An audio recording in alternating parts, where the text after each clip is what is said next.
Pas untuk PSI, kini sang putra bungsu yang juga Ketua Umum PSI Kaisang Pangarep menyebut inisial J akan menjadi Ketua Dewan Pembina partainya.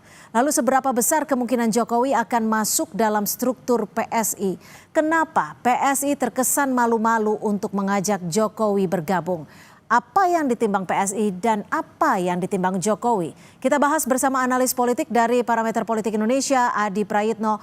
Mas Adi, membaca gaya komunikasi politik Jokowi setelah lantang bilang akan dukung partai PSI dan akan menjadi partai besar di 2034. Makanya ia akan bekerja keras untuk PSI. Ini kode dari Jokowi untuk gabung di PSI dalam strukturnya?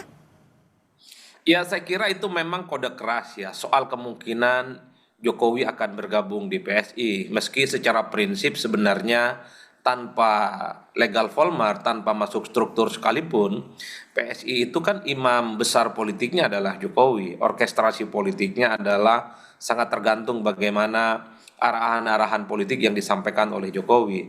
Tapi kalau boleh kita menebak sebenarnya, siapa sebenarnya sosok berinisial J yang dimaksud oleh Kaisang sudah bersedia didapuk sebagai Ketua Dewan Pembina PSI, kemungkinannya dua hal. Pertama adalah Pak Jokowi, yang kedua adalah Pak Jeffrey Giovanni. Iya. Kalau kemudian at the end of the day-nya misalnya yang jadi Ketua Dewan Pembina PSI itu adalah Jeffrey Giovanni, tentu tidak ada elemen of surprise yang sebenarnya ditunggu oleh publik.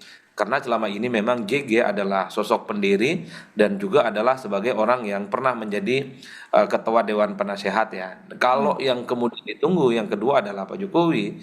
Ini yang sebenarnya ditunggu dalam konteks legal formal secara struktural menyatakan diri dan menjadi bagian penting dari PSI. Inilah yang saya kira dugaan publik ketika Kaisang mengatakan tanda-tandanya adalah tokoh nasional berinisial J sudah bersedia.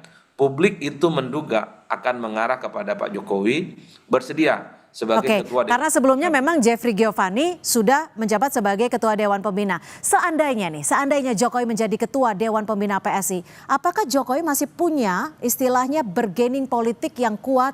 Mengingatkan kita tahu bahwa PSI tak lolos di parlemen. Ya, saya kira secara prinsip PSI itu punya keyakinan yang cukup kuat bahwa Jokowi itu adalah sebagai sosok yang punya pengalaman politik yang cukup panjang dan tidak pernah kalah pemilu.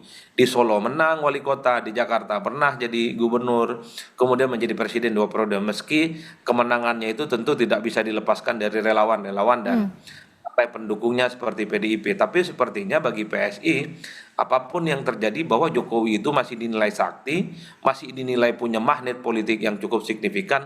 Karenanya wajar kalau kemudian beberapa waktu yang lalu kita mendengarkan bagaimana Jeffrey Giovanni mengatakan bahwa kalau perlu harus nangis-nangis supaya Pak Jokowi dan keluarga besarnya harus menjadi bagian dari PSI.